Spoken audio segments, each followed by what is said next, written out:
탑3 종목 알아보겠습니다. 오늘의 주제는 탄소 중립 관련주인데요. 탄소 중립이죠. 총선을 하루 앞두고 정부가 탄소 중립 100개 기술 개발 추진 소식을 전합니다. 여기에 투자되는 규모가 450조 원이라고 하는데요. 그 배경에는 대통령 직속인 환경부가 작년이랑 재작년에 우리나라 탄소 배출량이 약 13년 전 수준으로 돌아갔다. 그만큼 환경이 많이 개선되었다라는 내용을 담고 있습니다. 자, 국내에서 환경 개선이 부각되고 있는 상황. 그렇다면 관련 종목 중에서는 저희가 어떤 종목을 눈여겨봐야 될까요? 두 분과 함께 알아보겠습니다. 나도투자연구소의 이재규 본부장, 헤르메스탁의 김시은 팀장 함께하겠습니다. 어서 오십시오. 네, 안녕하세요. 네, 반갑습니다. 자, 먼저 온실가스 배출량이 작년, 재작년에 크게 감소했다라는 소식이 오늘 일장에서 전해졌는데요.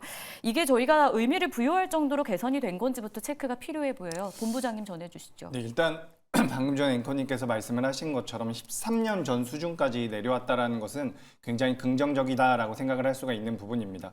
우리가 13년, 14년 전에 비해서 경제 규모가 약 1.4배 정도 커졌다라고 하는데 탄소 배출량이 많지 않다는 것은 긍정적인 부분이죠. 어쨌든 이 탄소 중립 같은 경우 우리나라뿐만 아니라 글로벌에서 계속해서 추진하고 있는 부분이고 우리도 이제 2050년도까지 전 세계적으로 공표를 좀 해놓은 상황입니다. 탄소 제로를 만들겠다. 그래서 이런 내용들이 시장에서 좀 부각이 될 수도 있다라고 보고 있기 때문에 이 탄소 중립에 관련된 기업들도 좀 눈여겨본다라고 한다면 도움이 되지 않을까 이렇게 의견 드리겠습니다. 경제 규모가 커졌는데 그만큼 탄소 배출량이 함께 늘어난 게 아니라 줄어들었다라는 포인트를 저희가 접할 수 있었는데요. 그러다 보니까 증권사들도 이 탄소 배출권 시장을 미래 먹거리로 삼고 경쟁을 활발하게 하고 있다고 합니다. 김시은 팀장님, 경쟁 내용에 어떤 것들이 좀 포함되어 있습니까? 뭐 대표적으로는 NH투자증권이 좀 대표적이라고 네. 보시면 좋을 것 같은데 쉽게 생각을 해서 그동안은 이제 탄소 배출권을 할당 대상 업체들이 한국 거래소에 직접 참여를 해서 진행을 했다면 내년 상반기부터는 주식처럼 우리가 직접 HTS를 통해서 배출권을 거래가 가능하다라고 보시면 좋을 것 같습니다. 관련했을 때 좀 긍정적인 포인트는 시장이 확대가 된다라는 점이고요. 특히 증권사가 계속해서 뛰어든다는 점이 앞으로 증권사 자체가 이쪽 시장 자체가 앞으로 성장을 가능하다라고 보여지고 있기 때문에 계속 성장에 대한 기대감은 나와주고 있긴 하나 다만 좀 우려스러운 점은 시장 참여자 자체가 많아야 합니다. STO를 좀 예시로 들어보면 STO 자체도 시장 성장에 대한 기대감 굉장히 많이 나왔고 증권사들도 계속해서 뛰어들고 있는 상황이었는데 정책적으로 아직 그렇게까지 잘 수반되지 않은 모습들이 나와지고 있어서 지금 관련 종목군들 지지부진한 상황이죠. 그런 모습들을 물론 기대감은 먼저 가져가 볼 수는 있긴 하나 시장이 정말로 형성이 잘 되었는지 활성화가 되는지 여부도 좀 체크를 해볼 필요가 있지 않을까라고 보고 있습니다. 알겠습니다. 아무래도 시장에서는요, 이 정부 정책하고는 상관없이 전력 설비주, 여기에 또 뭐 원전 관련주까지 주목하자라는 말까지 더해집니다. 그러다 보니까 두 분이 꼽은 종목 안에서 이런 종목들도 발견할 수가 있는데요. 과연 어떤 종목이 탄소 중립하고 관련해서 매력이 있을지 지금부터 뚜껑을 열어보겠습니다. 자, 먼저 두 분이 선택한 탑3 종목부터 확인을 해볼 텐데요. 이재규 본부장님의 선택은 풍력의 대표주자 CS-윈드가 선택이 되었고요. 그리고 김시은 팀장님은 친환경주 가운데 태양광이네요. 네, SDN 보겠습니다. 두 기업이 3위긴 한데 일단 주력하고 있는 사업이 좀 다른데요. 풍력부터 가봅니다. CS-윈드의 매력은요, 풍력타워 글로벌 진출이라고 주셨는데 올해 매출도 뭐 2배 성장 예상되더라고요, 이 기업은. 네, CS-윈드 같은 경우는 글로벌 시장에서도 점유율이 가장 높은 기업입니다. 그렇기 때문에 이제 풍력 쪽을 우리가 관심 있게 볼 때면 항상 이제 언급이 되는 기업이다라고 말씀을 드리고 싶은데 지금 사실 우리가 이 탄소 중립과 관련되어 있는 기업을 이야기한다라고 한다면 KC코트렐이라든지 후성 같은 기업들이 원래는 먼저 좀 생각이 나실 가능성이 높습니다. 탄소 중립이라는 것이 탄소 배출과 그 배출량만큼 이제 포집을 해서 제거를 하는 거죠. 그래서 우리가 탄소 중립이라고 이야기를 하고 있는데 관련되어 있는 종목군들의 현재 주가 흐름이 그렇게 좋지가 않습니다. 네. 그렇기 때문에 우리가 조금 더 여기서 파생해서 어떤 투자 아이디어가 있을까 생각을 해본다면 탄소가 배출되지 않는 에너지원에 관련된 종목군들을 좀 봐야 되지 않을까 해서 제가 이제 CS 윈드라는 기업을 준비해 왔다라는 말씀을 드리고요. 뭐 최근에도 이제 우리나라 시장에서 풍력 쪽에 대한 투자를 지원하겠다라는 내용들이 나오고 있고 글로벌 시장에서도 이 신재생 쪽에 대한 모멘텀이 계속해서 부각이 되고 있습니다. 그래서 풍력 타워를 만드는 회사인데 이제 하부 구조물까지 매출 구조가 좀 다양화되고 있는 부분이 굉장히 큰 메리트라고 할 수가 있고 우리가 풍력 타워 같은 경우는 육상 타워가 있고 해상 타워가 있습니다. 근데 해상 타워 쪽에 대한 객단가 그러니까 평균 판매 단가가 더 높다라고 보시면 좋을 것 같아요. 그래서 이 CS 윈드가 지금 진행하고 있는 타워 산업 쪽에 대한 모멘텀이 계속해서 부각될 가능성이 높다라고 보시면 좋을 것 같고 미국 내에서도 공장이 있습니다. 그렇기 때문에 우리가 그 인플레 감축 법안에 대한 수혜도 받을 수 있는 기업이기 때문에 올해는 좀 구조적으로 성장을 할 수 있다. 그리고 무엇보다 중요한 것은 최근에 이제 주가 흐름이 저는 굉장히 저점대에서 견고하게 나오고 있다라고 네. 보고 있기 때문에 우리 투자자분들께서도 좀 매매의 관점이나 투자의 관점 모두 다 가능한 기업이니까 관심 있게 보시면 도움이 될 것 같습니다. 매매도 괜찮은 그러니까 저점에서 다지고 있는 구간이다 보니까 매수도 괜찮고 여기에 또 가지고 있는 모멘텀까지 확실하다라는 내용이 전해졌고요. CS 윈드였습니다. 그러면은 SD에는 어떤 매력이 있을까요? 열어봅니다.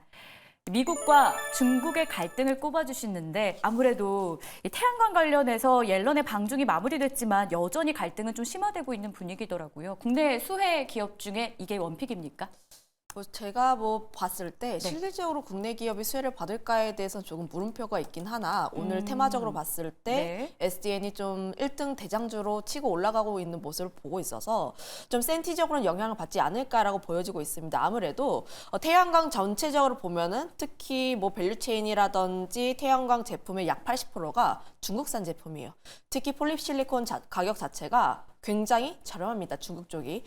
그래서 지금 중국 쪽을 계속해서 제재하려는 미국의 움직임이 나와주고 있고 중국의 저가 태양광 패널을 좀 배제하려는 그런 움직임이 나오게 되면 관련했을 때 우리나라가 조금 더 수혜를 보지 않을까라는 1차적인 생각이 나올 수가 있긴 하나 조금 더 생각을 좀 이어서 해보자면 중국이 좀 우회적으로 돌려서 미국이 또 납품을 하고 있습니다. 동남아라든지 혹은 공장에 많이 세워가지고 그쪽 우회적으로 돌려서 납품을 하고 있기 때문에 실질적으로 태양광 쪽이 수혜를 받을 수 있을까에 대해서 의구심이 있긴 하나 미국 쪽에서 이런 센티를 받고 퍼스트 솔라가 또 주가가 견조하게 올라가고 있어요.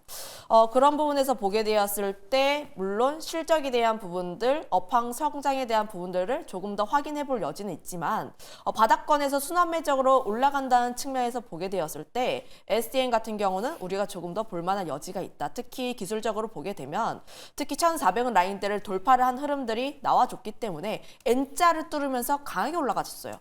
그런 흐름들을 보면은 1,400원 라인대를 지지해 준다면 다시 한번 슈팅이 나올 가능성, 특히 미중 간의 갈등이 다시 한번 나왔을 때 올라갈 가능성이 있지 않을까라고 의견 드려보도록 하겠습니다. 기술적인 분석까지 더해졌습니다. 강한 반등을 저희가 예상해 보면서 SDN도 기억해 보겠습니다.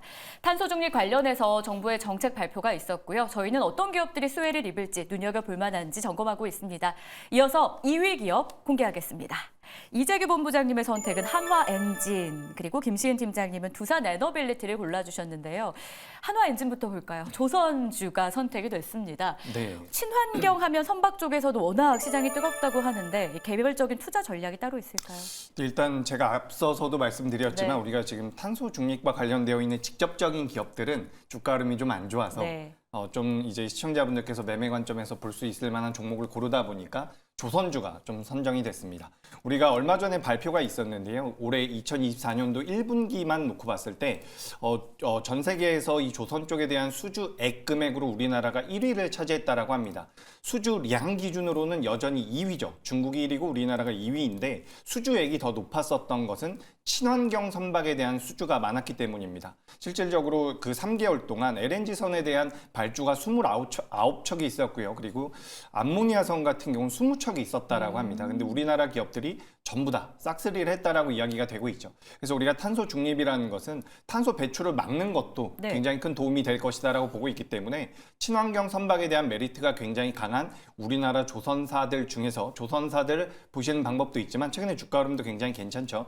근데 그 중에서 이제 좀 매매의 관점으로 접근을 한다라고 한다면 저속 엔진, 저속 선박에 들어가는 엔진을 만들고 있는 글로벌 점유율 2위 기업인 이 한화 엔진을 보시는 게 어떨까라는 의견을 드리고 싶습니다. 그래서 원래 HSD 엔진이라는 기업이었어요. 근데 네. 이 회사가 이제 한화그룹으로 들어가면서 전반적으로 이제 기업이 좀 안정적으로 흘러갈 가능성이 높다라고 보시면 좋을 것 같습니다. 그래서 인수가 마무리되기 전에는 인수가 되느냐 마느냐 여러 가지 말들이 많았지만 지금 이제 사명까지 한화 엔진으로 변경을 하면서 시장에서 조선주들이 좀 부각이 된다라고 한다면 특히 친환경 쪽에 대한 뛰어난 기술력을 가지고 있는 우리나라 기업이라고 한다면 주가의 흐름도 좀 개선될 수 있지 않을까라고 생각이 돼서 준비를 했으니까 관심 있게 보시면 될 것 같습니다. 지금 자리 매수도 괜찮을까요? 작년 7, 8월에 주가가 고점을 좀 달렸다가 이후에는 좀 조정 장세가 나오고 있어요. 오늘 조선주 흐름 나름 괜찮잖아요. 네, 그 안에서 그죠. 오르고는 있는데 매수도 될까요? 그렇죠. 저는 굉장히 긍정적으로 보고 있습니다. 어. 지금 조선주 같은 경우는 우리가 테마성으로 움직이는 종목군들이나 좀 일시적으로 네. 자금이 강하게 유입돼서 움직이는 업종들과는 사이클이 좀 다르죠. 그래서 지금 제 그 조선주들 같은 경우는 지금 또 우상향을 하게 된다면 3개월, 6개월 이런 식으로 긴 호흡을 가지고 움직임이 나올 가능성이 굉장히 높습니다. 그래서 우리가 조선주, 제가 지금 한화 엔진을 준비해 왔지만 조선주에 대해서도 좀 말씀을 드려보자면 조선주 같은 경우는 지금 실적적인 부분에서 피크를 찍지 못했습니다. 네. 그러니까 피크가 아직까지 나오지 않았다라는 거예요. 실적이 계속해서 좋아질 가능성이 높다라는 거죠. 근데 지금 주가의 위치는 그렇지 않다라는 겁니다. 그래서 주가 상승 여력이 많이 남아있다라고 보고 있고요. 그 부분 참고하시면 될 것 같습니다. 친환경 선박 시장이 활발해지는 이 상황, 여러분들도 기사를 통해 많이 접하셨겠지만 그 안에서도 조선주의 매력 정리해 주셨고요. 무엇보다 한화 엔진의 경우에는 저속 엔진 세계 2위 기업이다라는 점 포인트로 기억해 보겠습니다. 자, 그럼 이어서 두산 에너빌리티는 어떤 매력을 갖고 있을까요? 원전과 신재생의 적절한 조화라고 남겨주셨는데요. 특히 해상풍력 사업에서 공격적으로 좀 확장을 하고 있다라고 해서 눈에 띄어요. 전략 주시죠. 해상 풍력도 그렇긴 한데 제가 조금 더 주목하고 있는 부분은 원전 쪽이라고 원전. 보시면 좋을 것 같아요. 네. 특히 신재생 에너지가 2050년까지 가기 위해서 좀 나올 수 있는 기간 자체가 굉장히 깁니다. 특히 해상 풍력으로 보게 되면 좀 이렇게 공사 기간만 약 5년에서 8년, 10년 굉장히 길게 걸리거든요. 그러면 탄소를 계속해서 줄이기 위해선 결국은 신재생과 원전이 함께 갈 수밖에 없다라는 부분들이 있는데 물론 거기다가 돼서 최근 AI가 굉장히 핫하게 되면서 데이터 센터 많이 지어야 되고 전력 수요가 계속 나오고 있는데 그 중에서도 안정적으로 전력을 좀 만들 수 있는 쪽은 원전이다라는 내용이 들면서 두산 에너빌리티가 3월 초반에 굉장히 강하게 상승한 흐름들이 나왔습니다. 하지만 중반쯤에 다시 한번 상승폭을 반납한 흐름들이 나왔는데 아무래도 11차 전기분 세부 내용이 발표가 안 되면서 불확실성이 어느 정도 나왔다라고 보시면 좋을 것 같아요. 그런데 10일 이후에 그러니까 총선 결과에 따라서 어느 정도 내용이 나올 것으로 전망하고 있다 보니 관련된 불확실성은 어느 정도 해소가 되지 않을까. 물론 정부 측이 밀고 있는 쪽은 원전이고 여당이 밀고 있는 쪽이 재생에너지 쪽이다 보니까 네. 실제로 신규 원전이 얼마나 지어지는지 몇 기가 지어지는지에 따라서 두산 에너빌리티의 상승 모멘텀이 조금씩 다르다라고 보여지고 있긴 하나 현재 정부 측면에서 계속 밀고 있는 쪽이 원전 쪽이다 보니까 관련 기대감을 상당히 갖고 있다라고 보시면 좋을 것 같습니다. 원전이 늘어나면 이 탄소 배출도 확 줄어든다라고 저희가 흔히 알고 있잖아요. 아무래도 정부의 정책 방향과 맞춰서 원전주에 대한 기대감 가질만하다. 2위 기업으로 두산 에너빌리티까지 만나봤습니다. 그래서인지 1위 기업에도 원전주가 들어가 있습니다. 바로 공개할게요. 이재규 본부장님이 오늘 1위 기업으로 선택한 게 바로 우진엔텍인데요. 원전하고도 밀접한 연관이 있는 그런 기업이고요. 그리고 삼성중공업 한번 보도록 하겠습니다. 우진엔텍 포인트는요. 원전 해체 국책 과제 이력이 있다.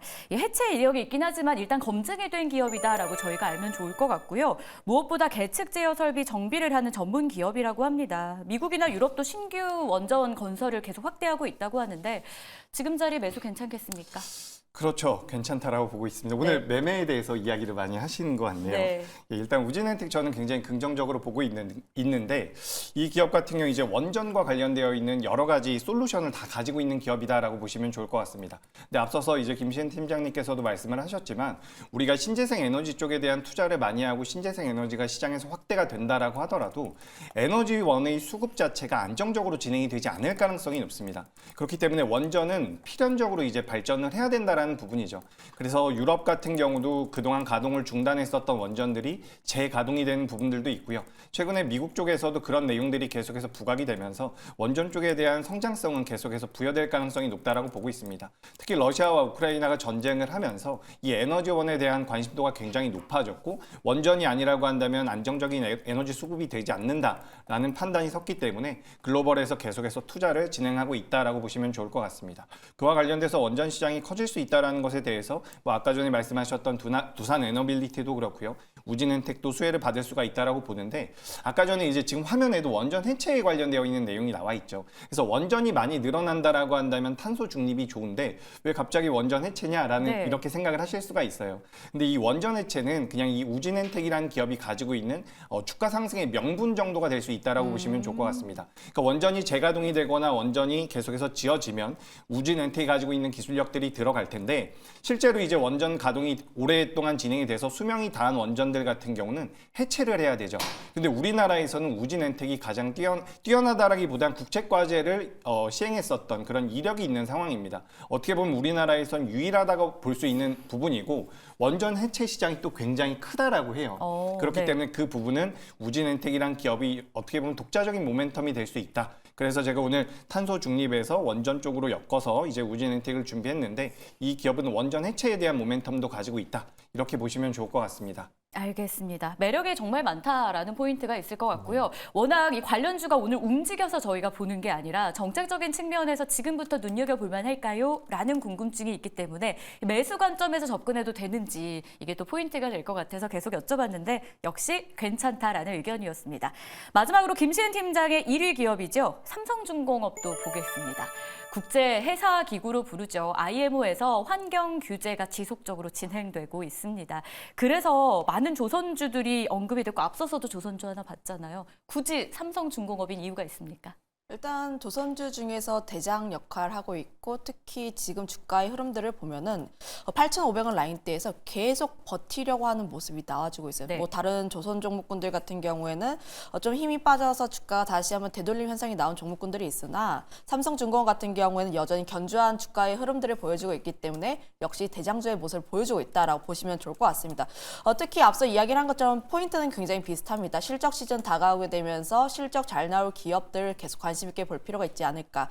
특히 조선사들 같은 경우에는 작년에 조선 3사가 연간 흑자 전환에 실패를 했습니다. 하지만 하나오션도 실적에 대한 기대감 상당히 높아지고 있는 만큼 조선사들 실적에 대한 기대감 상당히 높게 나와주고 있다고 보시면 좋을 것 같고 3월 수출 데이터를 보게 되더라도 좀 수출 굉장히 잘 나오고 있는 쪽이 반도체와 조선이에요. 그만큼 실적에 대한 기대가 상당히 높아지고 네. 있는데 이런 사이클이 작년부터 돌았습니다. 보통 조선사들 사이클을 보면은 굉장히 긴 주기가 나오는데 작년부터 시작이 되었으니 실제로 이제 슬슬 실적으로 반영되는 시기는 올해부터라고 보시면 좋을 것 같아서 저는 삼성중공업 계속 물어봤듯이 매매 현재도 가능한 구간이다라고 네. 보여지고 있고 다만 좀 조선사의 특성상 보유 기간은 장기로 가져가야 합니다. 두 분 의견 비슷하시네요. 네. 알겠습니다. 삼성중공업, 탄소중립 관련해서 1위 기업으로 우진엔텍, 삼성중공업까지 만나봤습니다. 조선주는 특히나 실적에 대한 기대감도 아직 살아있다는 포인트 기억해 볼게요. 두 분간 여기서 인사 나눕니다. 고맙습니다.